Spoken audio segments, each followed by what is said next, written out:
Bom, pessoal, então, nosso último questionário era a respeito da prova testemunhal, ok? Então, nós temos aí as questões do questionário. A primeira era: cada caso concreto impõe, destarte, o exame sobre a necessidade ou a desnecessidade da prova testemunhal, consoante haja ou não a imposição de outro meio de prova, ou pelas próprias características do fato a ser provado, ou, mais precisamente, pelo objeto da prova, outro meio de prova seja o único capaz de revelá-la adequadamente para o processo, e, pois, ser apto para a formação da convicção judicial.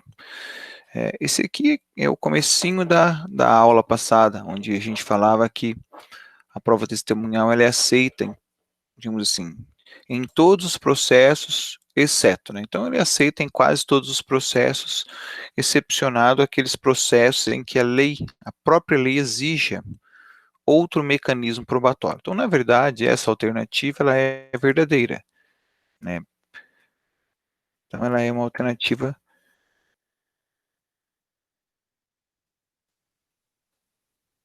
verdadeira, né? Porque eu aceito todos os meios de prova, mas, por exemplo, o casamento, né? Como eu relatei a vocês, o casamento ele só aceita, a única forma de provar o casamento é por meio da certidão de casamento. Ok? A mesma coisa se diz em relação a bens imóveis. Enfim, a própria lei é que vai dizer, para esses casos só vale tal tipo de prova. Então, marcado isso, é, é o meio de prova que será aceito. Ok? Vocês estão vendo a minha apresentação de tela aí certinho, pessoal? Para mim ela não está aparecendo aqui. Apareceu para mim também. Ok. A segunda, as testemunhas podem ser consideradas auxiliares do juiz. É verdadeira. As testemunhas, enfim, a gente separa o processo em duas categorias, lembram? Partes e sujeitos do processo. Né? Partes são aqueles que sofrem os efeitos da sentença e os demais são os sujeitos do processo. Dentro dos sujeitos do processo, nós temos alguns que são considerados auxiliares do juiz, como ocorre com o oficial de justiça, o carteiro no momento em que ele está entregando uma citação e, da mesma forma, a testemunha. São considerados auxiliares do juiz. Por que a testemunha é auxiliar do juiz, né, todas as outras? Porque, como eu já disse diversas vezes para vocês, a testemunha, quem arrola, quem apresenta a testemunha são as partes. Mas as testemunhas, e assim como todas as provas, elas são do juízo. Por que elas são do juízo? Porque elas ajudam a formar a convicção desse magistrado, ajudam a formar a convicção desse juiz, ok? Então, essa daqui também ela é uma alternativa verdadeira. Próxima. Ana tem um processo contra José. Ana arrolou como testemunha Joana. Acontece que Joana também tem um processo contra José, ou seja, a testemunha da autora tem um processo contra José. Assim, Ana não poderia ter arrolado Joana como testemunha, pois esta tem interesse em prejudicar José. Vejam, essa alternativa ela é falsa. Né? Por que ela é falsa? Não há problema algum em eu colocar como testemunha alguém que tenha um processo contra o, o réu, né? Ou mesmo contra o autor. Imagine as relações trabalhistas, por exemplo. Né? Imaginemos aí que eu e o Lucas, né, dois professores, imaginemos aí que a instituição nos demita e não pague hora extra, não pague descanso semanal remunerado, não pague nem o salário, vamos imaginar. Eu entro com ação para receber as minhas verbas. E o Lucas também entra com a ação dele para receber as verbas dele. Então, nada impede que eu seja testemunha do Lucas e o Lucas minha testemunha. Ok? Então, não há nenhum problema em que as testemunhas tenham ação contra as pessoas, contra qualquer das pessoas dentro do processo, ok? Essa já era uma pergunta um pouco mais difícil, mas pela lógica você consegue responder com facilidade. Perfeito? Então essa é uma alternativa falsa. Falsa por quê? Porque ela pode, porque ela poderia ter arrolado como testemunha sem nenhum problema. O fato de eu entrar com uma ação, vamos imaginar, para receber minhas verbas salariais, eu não quero prejudicar a instituição, só quero receber o que é meu de direito. Se o Lucas entra com uma ação, enfim, qualquer pessoa que entra com uma ação, ela não entra com uma ação para prejudicar outra pessoa, ela só entra com a ação para reivindicar aquilo que é seu por direito. Embora, não queira dizer que todas as ações são procedentes. Tudo depende da qualidade da prova que você vai ter para apresentar. Penúltima, se o réu apresentar uma testemunha impedida e o autor não impugnar, o juiz obrigatoriamente deverá ouvi-la. Essa também é falsa. Perfeito? Então, mesmo que a parte não faça impugnação de uma testemunha impedida, mas se o juiz perceber que ela é impedida, o juiz pode, de ofício, declarar o impedimento. Não há nenhum problema nisso, porque o impedimento, como eu expliquei durante as aulas, ele é causa objetiva. E se é causa objetiva, ele é fácil de demonstrar e facilmente comprovado por meio de documentação. Então, se o juiz souber, tiver conhecimento do impedimento, na verdade é dever dele determinar, declarar esse impedimento. Por fim, a última sobre as testemunhas, o réu não poderá arrolar, em hipótese alguma, testemunhas para o processo. Essa é falsa, O réu, ele pode sim arrolar testemunhas, desde que não tenha ultrapassado esse prazo, ele esteja no prazo para a apresentação dessas testemunhas. Então, vamos imaginar lá que houve o saneamento do processo e o juiz fixou o prazo de 15 dias para as partes apresentar suas testemunhas. Então, nesse intervalo de 15 dias, mesmo o réu revel, não há nenhum problema para ele apresentar as suas testemunhas. O revel pode voltar a participar do processo a qualquer momento, mas a única implicação é que ele irá assumir o processo no estado em que ele se encontra. Ok, pessoal? Alguma dúvida sobre testemunhas? Se alguém tiver alguma dúvida aí, por favor, se pronuncie. Caso contrário, a gente vai começar hoje o próximo meio probatório, que é a prova testemunhal, pericial. Testemunhal foi o que nós acabamos agora. Ok, deixa eu só abrir o próximo arquivo aqui e a gente já começa a falar. Nenhuma pergunta, pessoal? Ficou tranquilo a prova testemunhal? Legal. Vamos só abrir aqui o arquivo já. Bom, pessoal, hoje nosso meio de prova de estudo hoje é a prova pericial. Ela é uma prova técnica. Antes de eu, já começando aqui, deixa eu falar uma coisa que não está nos slides para vocês. A prova técnica, a perícia é uma prova técnica, e enquanto prova técnica, nos dias atuais, a gente espera que a testemunha seja pessoa com conhecimento científico. Um engenheiro, um médico, um odontólogo, o que mais? Um engenheiro agrônomo. A gente sempre quer pessoa que tenha essa formação. Acontece que nós estamos num país de dimensões continentais. Nós estamos aí num país que temos regiões muito diferentes. Nós temos aqui o sul, que é uma região bastante avançada, e nós temos lá, infelizmente, o norte, o nordeste, que são regiões nem tão, digamos assim, nem tão avançadas. E aí você vai ter dificuldade. Por exemplo, lá no norte, às vezes você pode ter dificuldade de encontrar em determinada região um engenheiro agrônomo. Então, eu quero chamar a atenção de vocês para isso, ó. Preferencialmente, o perito é pessoa com conhecimento científico, mas, se não houver pessoa com conhecimento científico suficiente na área, em outras palavras, se eu não tiver, por exemplo, um engenheiro agrônomo, nada impede que o juiz nomeie lá um agricultor, né, que tenha vasta experiência em produção, né? A gente sabe que hoje um produtor agrícola, muitas vezes o senhorzinho que tem um sítio lá e administra o sítio há 20 anos, às vezes tem mais conhecimento que um engenheiro agrônomo recém-formado. Então a gente sabe dessas peculiaridades. Então, queria chamar a atenção para isso. O perito preferencialmente é pessoa com, vamos dizer assim, com diploma de curso superior.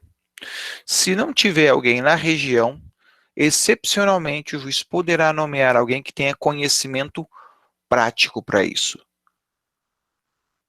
Vou pegar outro exemplo aqui, uma perícia num documento estrangeiro. Aqui no Paraná, né, um documento em japonês. Certamente eu consigo, com facilidade, alguém que consiga fazer a tradução. Mas, se eu estiver lá no norte do país, provavelmente eu não vou ter uma pessoa, né, com formação que possa fazer essa tradução. Então, aí eu não vou ter um tradutor, digamos assim. Mas eu posso ter alguém na região, alguém de família japonesa, que tenha conhecimento e possa traduzir. Mas isso é uma excepcionalidade. Ok, pessoal? Então, queria chamar a atenção a isso, porque eu acabei não colocando nos slides, né? Mas é um aspecto interessante que, embora não aconteça muito aqui na nossa região, é bom a gente ter esse conhecimento dessa peculiaridade, ok? Bom, avançando sobre a prova testemunhal, a gente começa sempre aí com a ideia de um conceito, né? Então, trago a ideia do professor Humberto para nós. É perícia, start, ele gosta bastante dessa palavra, né? Start por meio probatório que, de certa forma, se aproxima da prova testemunhal. E no direito antigo, os peritos foram mesmo considerados como testemunha, mas, na verdade, há uma profunda diferença entre esses instrumentos de convencimento judicial. É verdade, né? O perito, ele se aproxima muito da testemunha, muito. Por quê? Porque lá na audiência, se necessário, eles vão prestar os esclarecimentos. A gente vai ver daqui a pouco que o perito ele elabora um documento escrito, chamado de laudo pericial. Mas esse laudo pericial, às vezes, na maioria das vezes, inclusive, vai precisar de uma tradução, digamos assim, né? Ele vai ter que explicar aquela terminologia. E, normalmente, ele é chamado à audiência de instrução para esclarecer aquilo que consta do documento, às vezes esclarecer aquelas terminologias, né? Dar maiores explicações. Pois bem, por conta dessa peculiaridade, se fala que ele é muito próximo da testemunha. Mas a gente vai lá para o professor Carlos Lessona, né, o italiano, que ele esclarece para nós. Ó, o fim da prova testemunhal é apenas reconstituir o fato tal qual existiu no passado. A perícia, ao contrário, descreve o estado atual dos fatos. Das testemunhas, no dizer de Lessona, invoca-se a memória. Dos peritos, invoca-se a ciência. Ok? Então, embora tenha alguma proximidade, a testemunha apresenta o que a memória dela tem, né? E o perito vai apresentar a ciência por meio de uma prova científica. Então, essa aí é a ideia da prova pericial. Né? Nós temos três tipos de provas periciais. Nós temos a primeira delas, que é o exame, né? Então, conceituando, exame é utilizado para apurar fatos e circunstâncias que a eles digam respeito. Então, ele vai examinar, nós vamos examinar alguma coisa. Então, nós vamos examinar, por exemplo, pessoas, né? Essa é a Catriona Balfe que faz um seriadinho lá, Outlander. Então, a gente pode fazer exame sobre pessoas, a gente pode fazer exame, de repente, sobre a sanidade mental, a gente pode fazer um exame sobre o exame de DNA. Então, isso vai recair sobre pessoas. Nós também podemos fazer exames sobre animais. Esse é meu gato, ó, o Zul, para quem não conhece o danado, né? Animais. Então, animais eles vão poder ser também inspecionados para você verificar se houve maus tratos, né? O pedigree do animal, a raça do animal, mas também podemos fazer exames sobre coisas, né? Sobre, por exemplo, peças de xadrez, né? Sobre um tabuleiro de xadrez, uma luminária, enfim, fazer exames para ver a condição daquele elemento probatório. A isso a gente chama de exames. Também, né, a lei, ela discrimina como também temos aqui mais uma forma de exame, né? Ele vai comprovar, por exemplo, a existência de traumatismos, lesões, defeitos em órgãos, que são os exames médicos.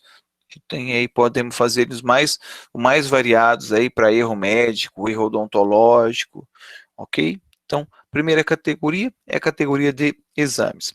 A segunda categoria que o código traz é a chamada vistoria, né? Essa vistoria é também uma forma de exame, né, as circunstâncias que diam respeito a, basicamente, imóveis, né? Então você tem lá, por exemplo, quando é feita a locação, é feita a vistoria de entrada e a vistoria de saída para ver se houve algum dano naquele bem, naquele imóvel, ok? E a terceira forma que o código traz para nós é a avaliação. A avaliação, ela tem a finalidade de atribuir valor em dinheiro a coisas examinadas e vistoriadas. Então, falou em avaliação, nós estamos falando em dinheiro, ok? Em dar um valor para aquela coisa, dizer quanto que aquilo vale. Nós também temos o valor que pode ser feito por meio do arbitramento, que é, né, uma forma de avaliação, pois por ele atribui especificamente valor de dinheiro do bem, do direito ou da obrigação. Então, o arbitramento é quando quando você chama alguém para a pessoa diga quanto vale aquilo, porque tem bens que você tem valor de mercado. Isso é fácil. Você quer saber aí quanto vale um carro, quanto vale uma BMW 2008. Você vai ter o valor de mercado. Agora, por exemplo, se você quer saber quanto é que vale uma escultura, né? Uma escultura não tem, assim, dependendo do tipo da escultura, ela não vai ter um valor de mercado. Então, alguém vai ter que dizer mais ou menos quanto ela vale, a partir de algum critério para poder arbitrar esse valor, né? Eu trago essas três formas de perícias, né? Exames, vistoria e avaliação, mas porque a lei menciona. Porque, basicamente, no dia a dia forense, a gente não faz essa divisão. A gente simplesmente fala tudo como prova pericial. Então, a perícia é que mais é a terminologia que a gente utiliza para esse meio probatório. Essa discriminação em três formas, ela é mais para conhecimento técnico, porque na prática mesmo não tem tanta relevância assim, ok? Avançando a nossa explicação, né? A prova pericial, ela pode ser indeferida pelo juiz, então não é sempre que eu vou ter essa prova pericial. Na verdade, se evita a prova pericial por conta do seu custo.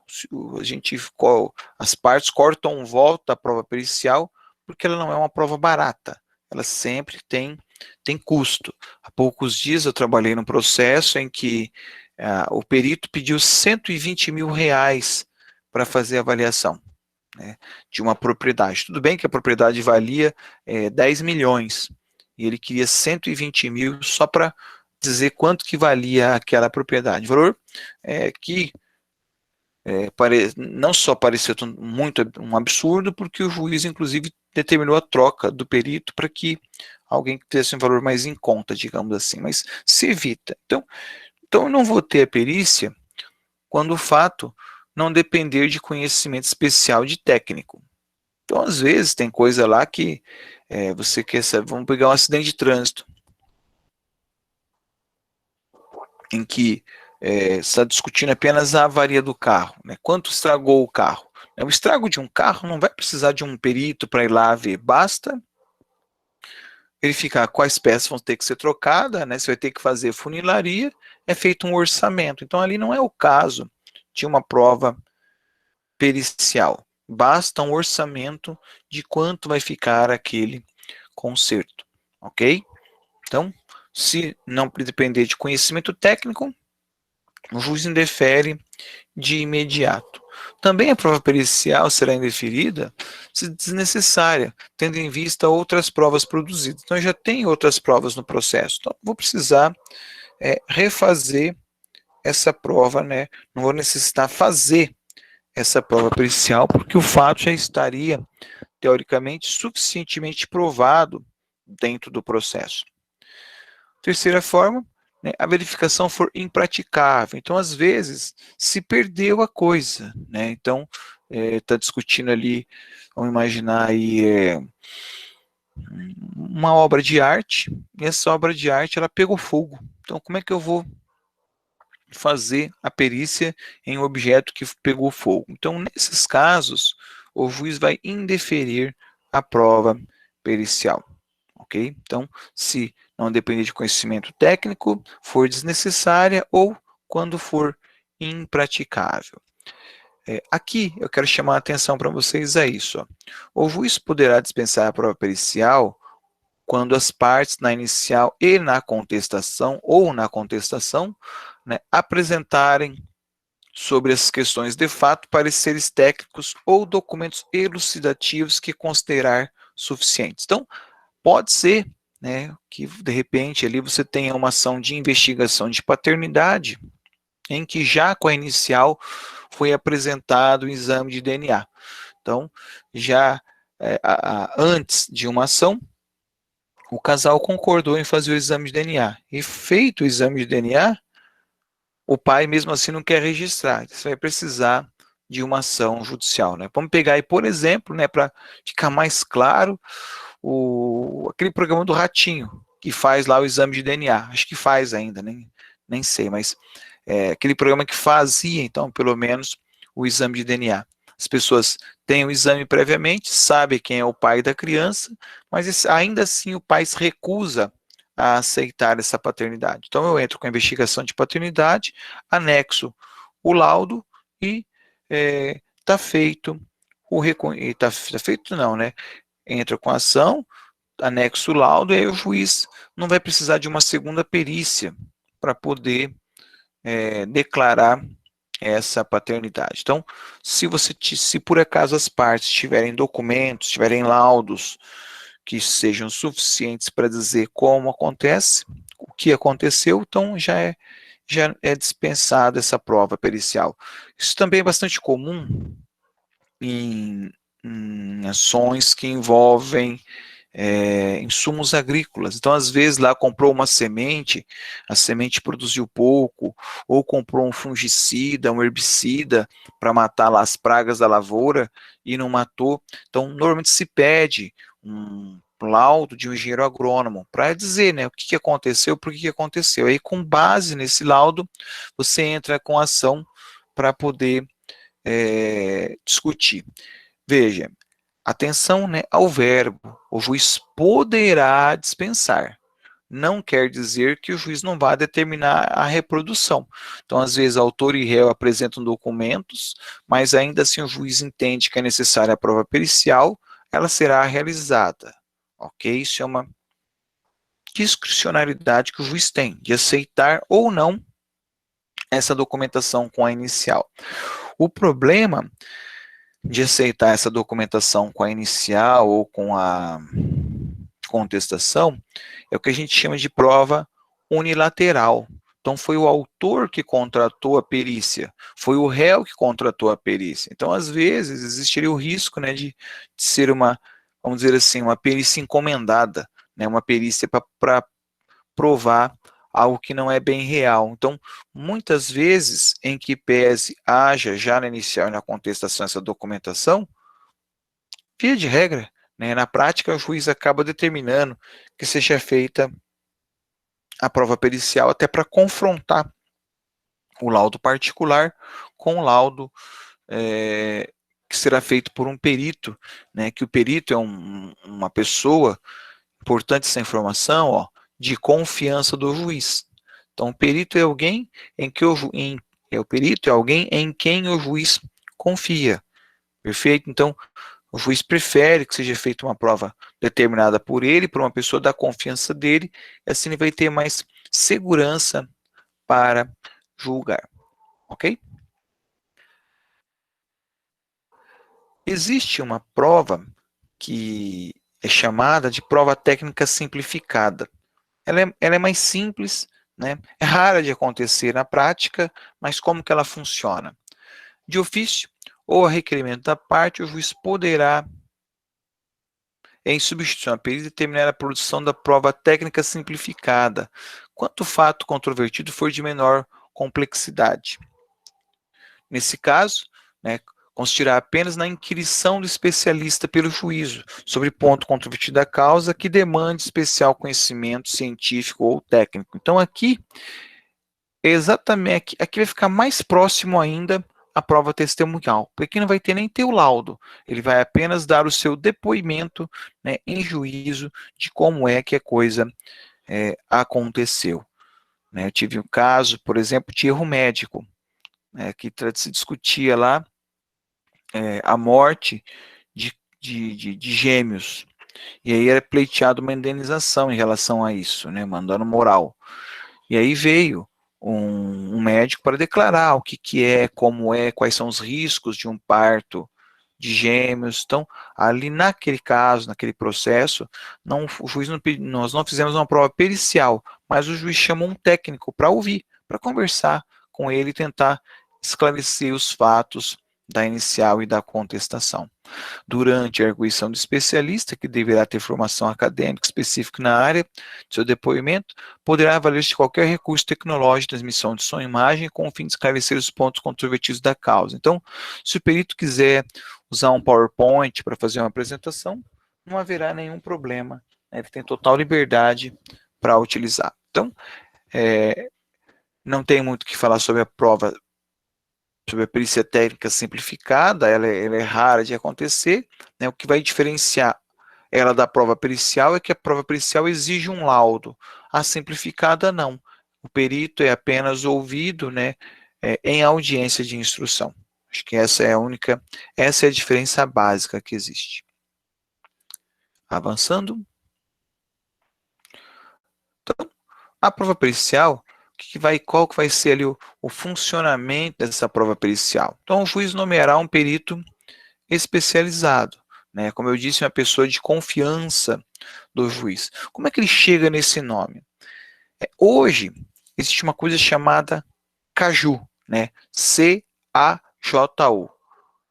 Cadastro Judicial Unificado, algo muito próximo a isso. Então, os tribunais, porque existe uma resolução do Conselho Nacional de Justiça, os tribunais, eles têm um cadastro. Então, as pessoas vão lá e se cadastram. Então, eu sou contador. Vou lá, faço um cadastro, sou engenheiro, sou advogado, faço um cadastro lá para atuar como perito. E aí, o juiz vai utilizar esse cadastro para nomear alguém da área científica, né? Esse alguém tem que ser alguém imparcial, né? O perito, ele é de confiança do juiz, mas ele é imparcial. Ele não pode ter nenhuma peculiaridade lá de proteção, nem para o autor, nem para o réu. Então, o juiz nomeia esse perito e dá para o perito um prazo para ele elaborar um laudo. 20 dias, 40 dias, 30 dias, depende muito da complexidade da perícia. Então, ele vai marcar um prazo para esse perito, né? O perito cumprirá escrupulosamente o cargo que foi cometido, né? Independentemente do termo de compromisso. Então, basta a nomeação do juiz e, é claro, né, o aceite desse perito. Ele não tem que assinar um termo de compromisso. Essa exigência, ou melhor, constar do código, essa falta de exigência de termo de compromisso é apenas resquício do Código de 73. né? Quando aquele código estava em vigor, o perito tinha que assinar um termo de compromisso. Hoje não mais, né? O código de 2015, o código que está em vigor, ele não exige mais esse termo de compromisso. E constou da lei certamente por conta do código anterior, para deixar claro a não necessidade, né, desse termo de compromisso. Pois bem, essa é a atitude do juiz. E qual é a atitude das partes? Uma vez nomeado o perito, né, as partes terão 15 dias para poder alegar suspeição ou impedimento desse perito. Lembra lá do impedimento e da suspeição que a gente alegava do juiz? É a mesma coisa. Então, se quiser anotar, né, as hipóteses de suspeição do magistrado se aplicam ao perito, se aplicam ao Ministério Público. Então, são as mesmas causas para uns e para outros. Se por acaso for alegada uma suspeição ou impedimento, e é óbvio, comprovada essa suspeição ou impedimento, o juiz vai nomear um novo perito, né? E esse perito novamente vai ter ali um novo prazo para que possa elaborar o seu laudo pericial. Perfeito? Importante destacar também que as partes elas têm a faculdade de apresentar o chamado assistente técnico, ok? Então, são duas figuras iguais, tanto o perito quanto o assistente técnico fazem exatamente a mesma coisa. Mas por que tem terminologias diferentes? Porque o perito é do juiz, o assistente técnico ele é das partes, enquanto o perito ele é imparcial, o assistente técnico ele é parcial. O assistente técnico está ali para proteger o interesse do autor ou o interesse do réu. Então, essa é a diferença entre um e outro, ok? Ainda, quando a gente fala de perito, a gente vai ver mais à frente, mas já vamos detalhar, né? Quando a gente fala de perito, quem pede a perícia vai pagar pela perícia. Então, se o autor pede a perícia, quem paga é o autor. Se o réu pede a perícia, quem paga é o réu. Se os dois pedem a perícia, 50% para cada um. Agora, se o juiz pede a perícia, quem vai pagar é o autor. Ok? Essa é a lógica. O assistente técnico é a mesma coisa. Então, se é o autor quem quer, quem vai pagar é o autor. Se é o réu quem quer, quem vai pagar é o réu pelo assistente técnico. Não é obrigatório, né? As partes vão contratar caso queira. Até porque, assim como a perícia tem custo, o assistente técnico também terá custo, ok? Então, destacando aí, ó, os assistentes técnicos são da confiança da parte e não estão sujeitos a impedimento e a suspeição. Outra afirmação que é resquício do código passado, que no código passado havia uma dúvida sobre isso, se o assistente técnico tem ou que não tem que ser imparcial ou não. Então, era uma briga, nós tínhamos a doutrina sustentando, ora pela imparcialidade, ora pela parcialidade, o novo código ele esclareceu, né? Hoje, assistente técnico pertence à parte e o perito pertence ao juiz, digamos assim.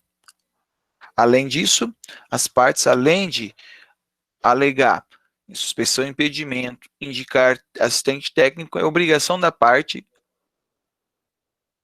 apresentar quesitos, né? A lei fala em quesitos, mas o que são quesitos? Quesitos são perguntas, né?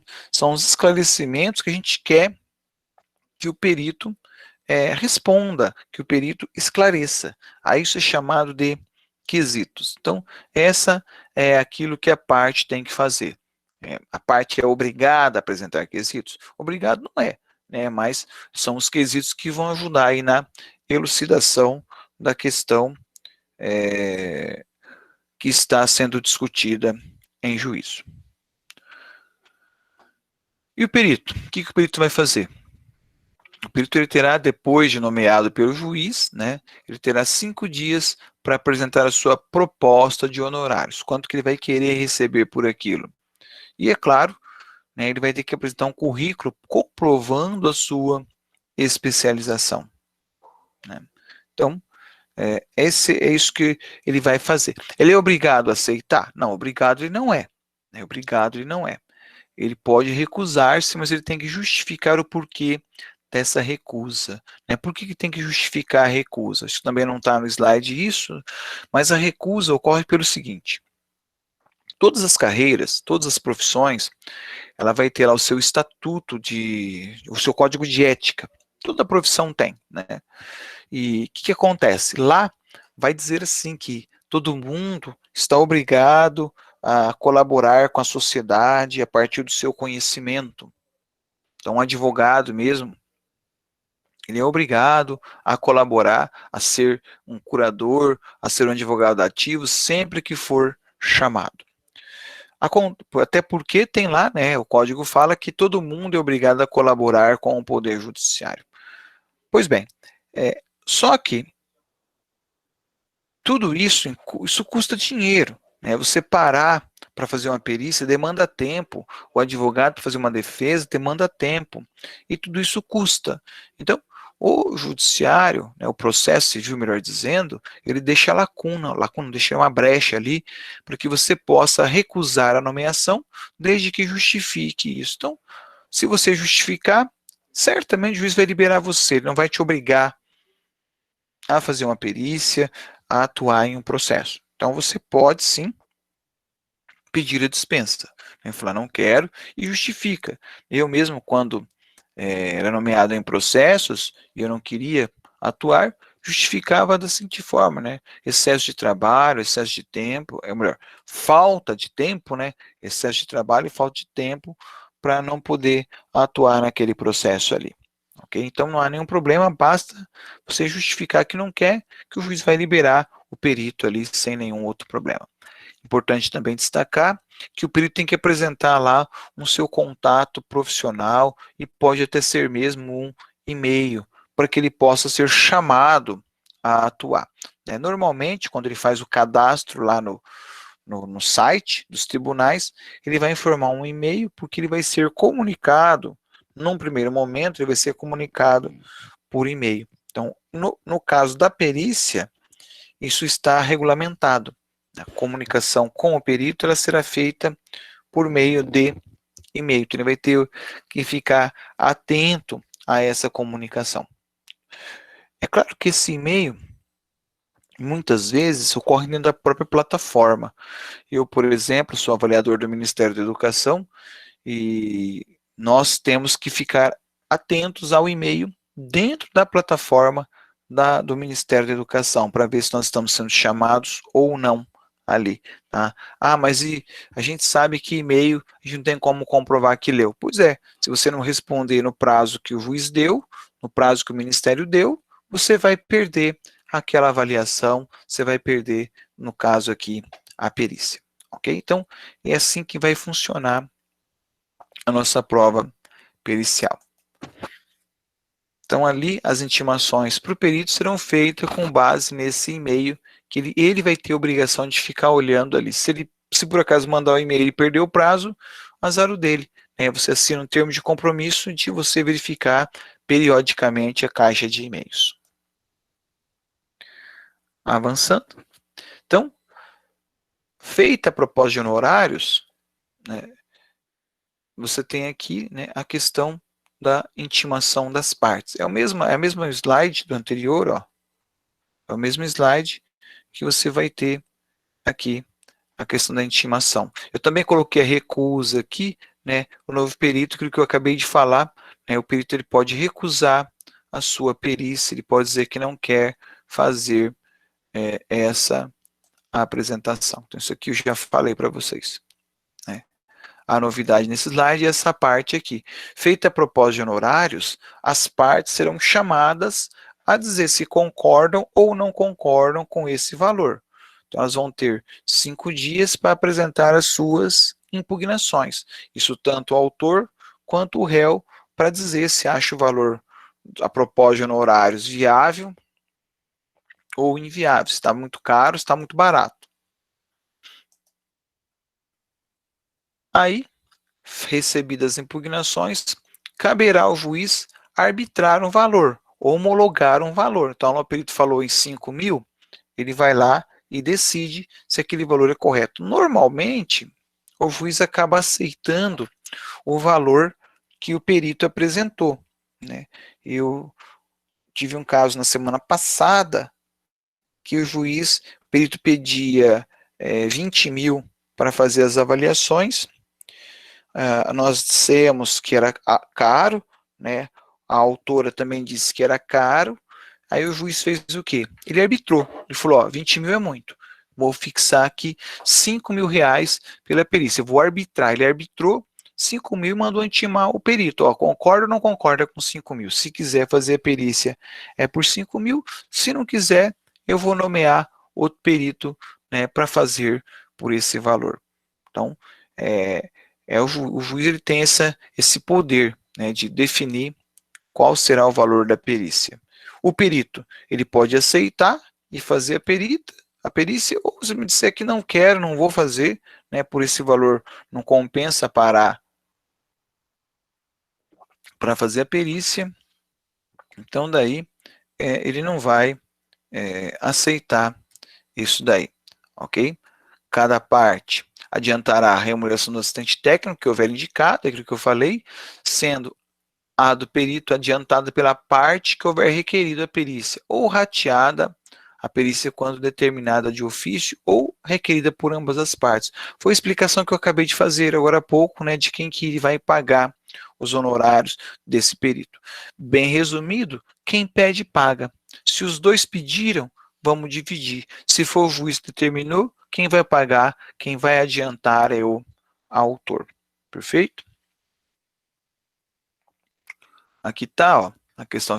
E o juiz ainda poderá, aqui, né, se o perito concorda com a perícia, concordando com a perícia, o juiz poderá autorizar o pagamento de até 50% dos honorários arbitrados a favor do perito no início dos trabalhos, devendo o remanescente ser pago ao final, depois de entregue o laudo e prestado todos os esclarecimentos necessários. Perfeito? Então, essa é a lógica. Para começar o trabalho, começa com 50% do valor e quando acaba, o juiz libera os outros 50%. Agora, isso aqui depende muito do caso a caso, tá? A lei fala que o juiz poderá autorizar. Às vezes, já vi casos que o juiz manda liberar 10%, 15% para que comece o trabalho e depois, só quando termina, para pagar, quando termina que vai pagar tudo que falta. Importante destacar, né, está aqui, quando a perícia for inconclusiva ou deficiente, o juiz poderá reduzir a remuneração inicialmente arbitrada pelo trabalho. Né? Se realmente a perícia for muito ruim, o juiz pode até mandar devolver todo o dinheiro, já que já foi adiantado. Né? É um problemaço daí, porque às vezes o perito não tem esse dinheiro para devolver, não devolve, aí você vai ter que executar, é uma loucura. Mas, enfim, graças a Deus, raramente isso acontece. Normalmente o juiz ele é muito criterioso na nomeação do perito, né? O perito também é criterioso até para aceitar, né? Se o perito vê que ele não vai dar conta da prova, ele tem a obrigação, digamos assim, de declarar: ó, excelência, eu não consigo fazer essa perícia não é do meu dia a dia, nomeei outro aí. Né? Eu tive aí há poucos dias uma amiga publicitária que foi nomeada perita, veio conversar comigo, porque ela nunca tinha sido o que fazia, expliquei qual era a lógica, aí ela falou: ó, quer saber? Tô fora, vou me meter nesse negócio aí não, que eu não dou conta. Era uma campanha publicitária que não tinha sido paga, e a parte queria receber, não tinha contrato, então tinha que arbitrar ali um valor de quanto custava uma campanha publicitária. Ela não se sentiu à vontade para fazer, o juiz daí nomeou outra pessoa para fazer a perícia, certamente. Avançando, né? Se for perícia complexa, né, que abranja várias áreas do conhecimento, o juiz poderá nomear mais de um perito. Então, eu posso ter uma perícia com 2, 3 peritos, né, e a mesma coisa para os assistentes técnicos.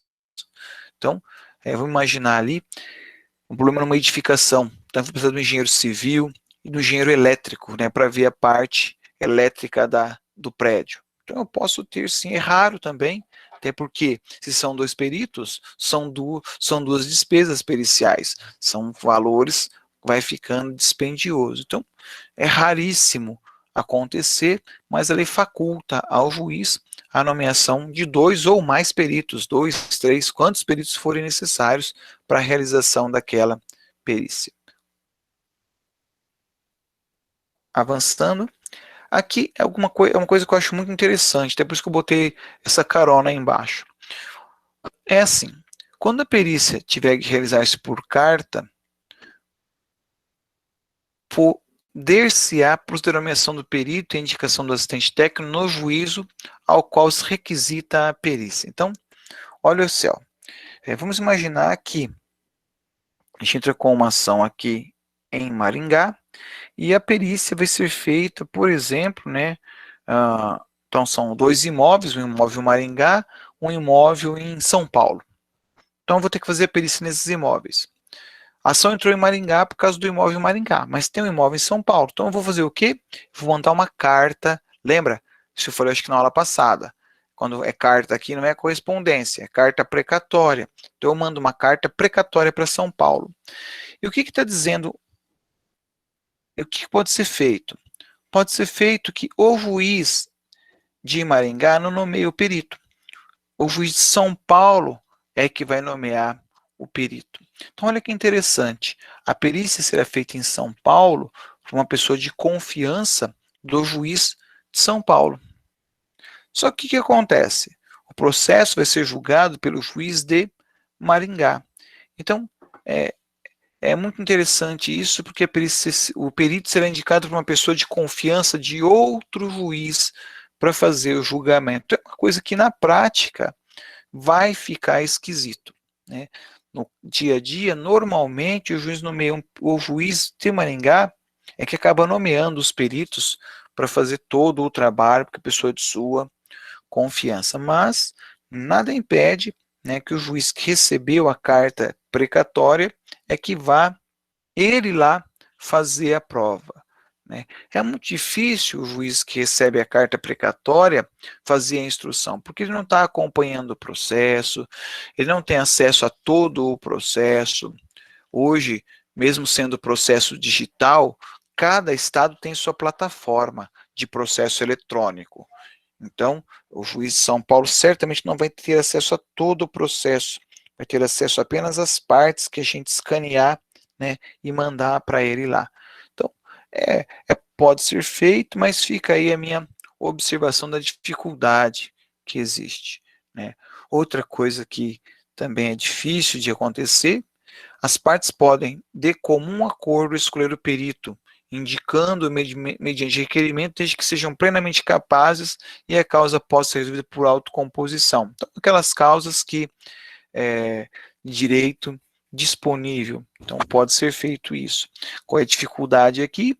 O bom senso das partes, né? Se elas já estão discutindo, se elas já estão brigando em juízo, como é que elas vão ter a maturidade para sentarem e, em conjunto, escolher um perito que seja de confiança das duas, né? Raríssimo de acontecer isso aí. Na verdade, no novo código, eu ainda não atuei em nenhum processo em que isso foi possível.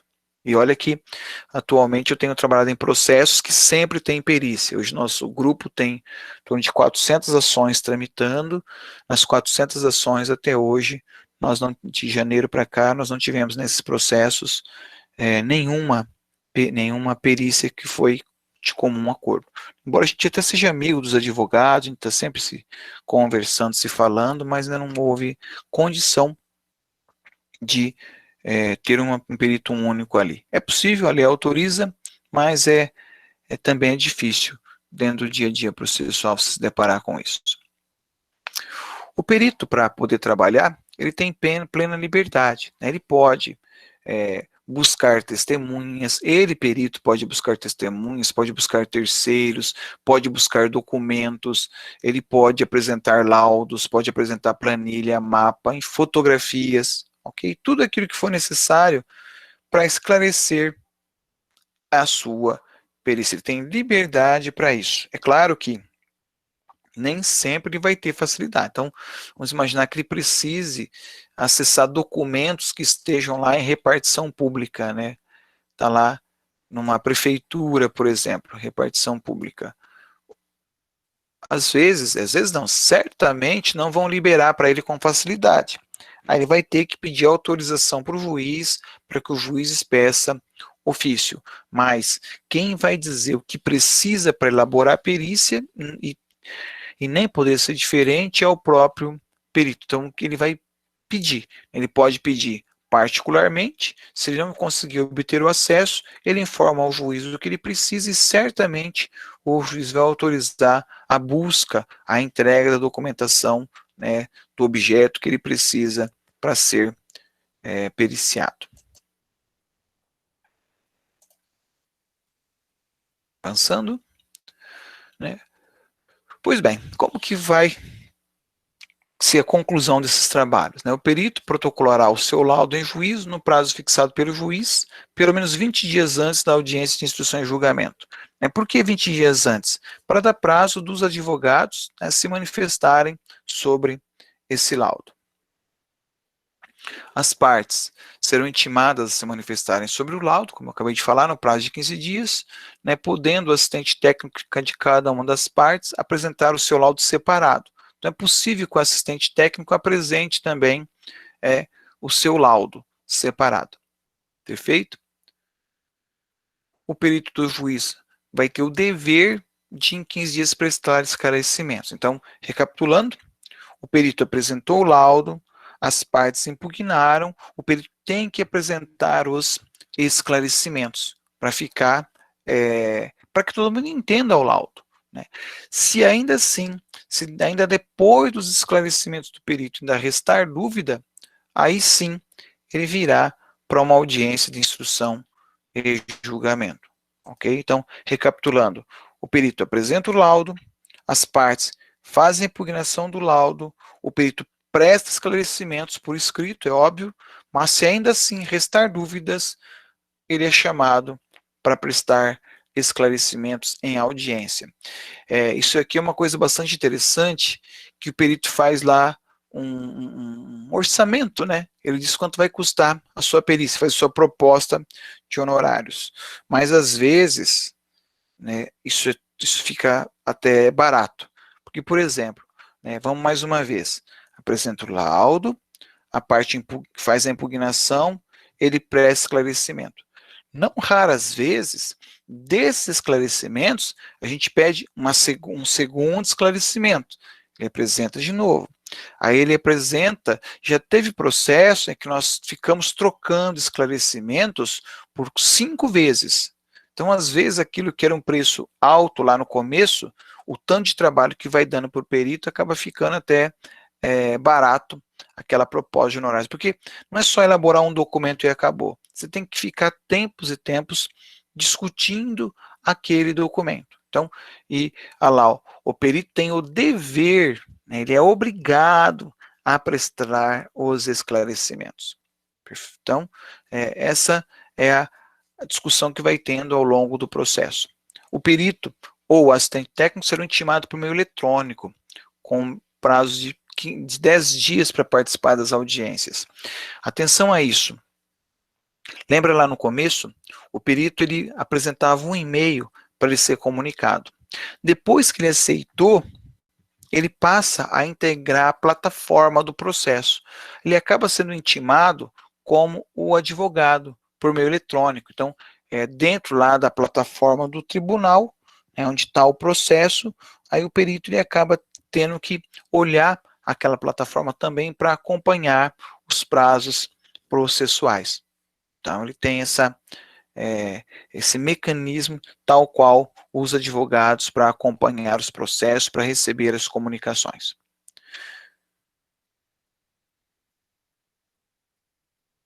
Ainda, né, nós temos aqui alguma coisa que são digamos, as perícias oficiais. Quando o exame tiver por objeto a autenticidade ou falsidade do documento, ou for de natureza médico-legal, o perito será escolhido de preferência entre os técnicos de estabelecimentos oficiais especializados e a cujos diretores autorizará a remessa dos autos, bem como do material sujeito a exame. Então, para esse tipo de prova, mesmo no processo civil, o processo, a lei processual, prioriza, né, determina que deverá ser feito por órgão oficial. No caso do Paraná, o Instituto de Criminalística, né, um órgão ligado à Secretaria de Segurança do Estado, em que você vai ter os peritos que faz as perícias criminais, e aí acabam utilizando esse mesmo órgão para fazer, ok? Ainda, quando o exame tiver por objeto a autenticidade de letra, né, de firma, o perito poderá requisitar para efeito de comparação documentos existentes em repartições públicas e, na falta deste, poderá requerer o juiz que a pessoa a quem atribuirá a autoria do documento lance em folha de papel por cópia ou sob ditado dizeres diferentes para fins de comparação. Isso aqui é o chamado exame grafotécnico. Tá? Já vi acontecer também isso aqui. Eu acompanhei uma pessoa que se dizia inocente e ela foi fazer essa prova de grafotecnia. Aí o perito, né, criminal, deu para ela uma folha e ditou para ela vários textos, né, para que ela escrevesse para depois comparar a letra. Por coincidência, na época, ela também era minha aluna e eu conhecia bem a letra dela. É interessante que ela se dizia inocente, todavia, na hora de fazer o exame grafotécnico, ela teve o cuidado de fazer uma letra muito diferente da dela.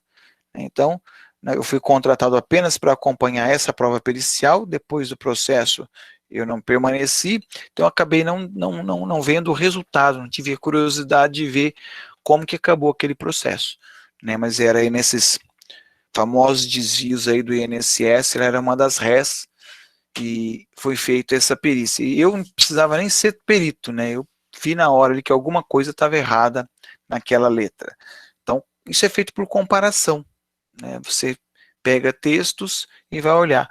Existe um problema, porque a letra da pessoa ela muda com o passar do tempo. Se você pegar a minha letra de 20 anos atrás, você vai ver que a letra mudou. Isso não é natural, vai mudar, mas ainda assim, as pessoas que são especializadas nisso, conseguem ver a letra pela pressão da caneta, o grau de inclinação das letras, enfim, tem toda uma técnica para isso, e hoje também, é claro, você tem todos os equipamentos de informática que auxiliam demais nessas perícias, ok? Mas, nesses dois casos aqui, são feitas por órgãos oficiais.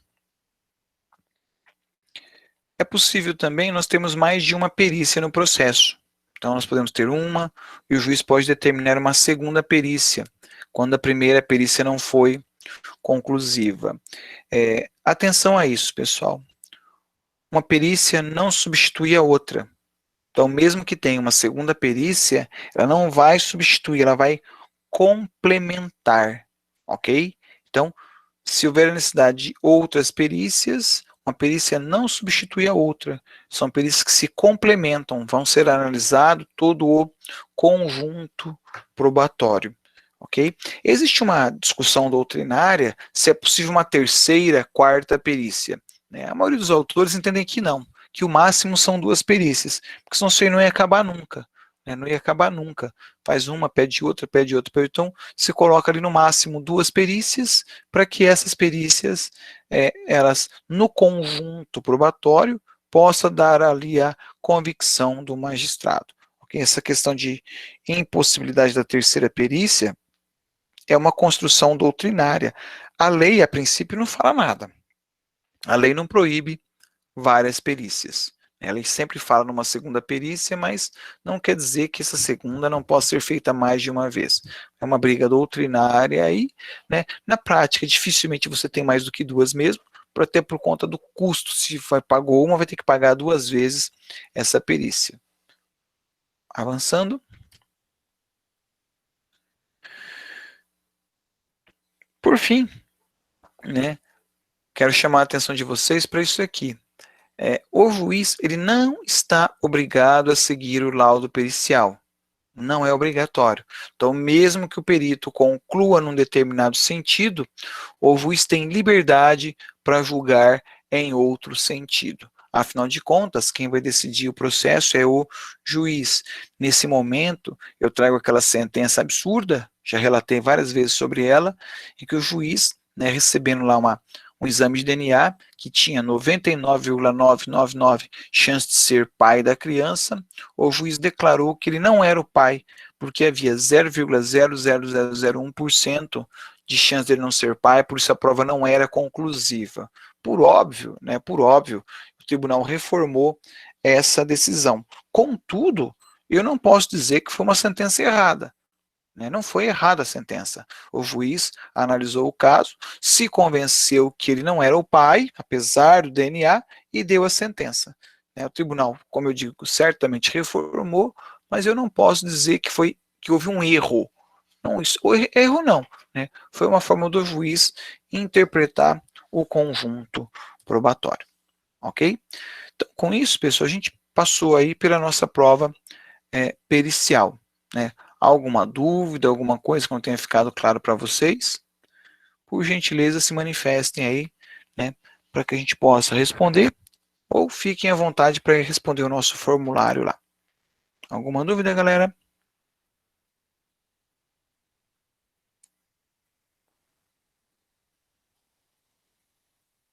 Nada, nada?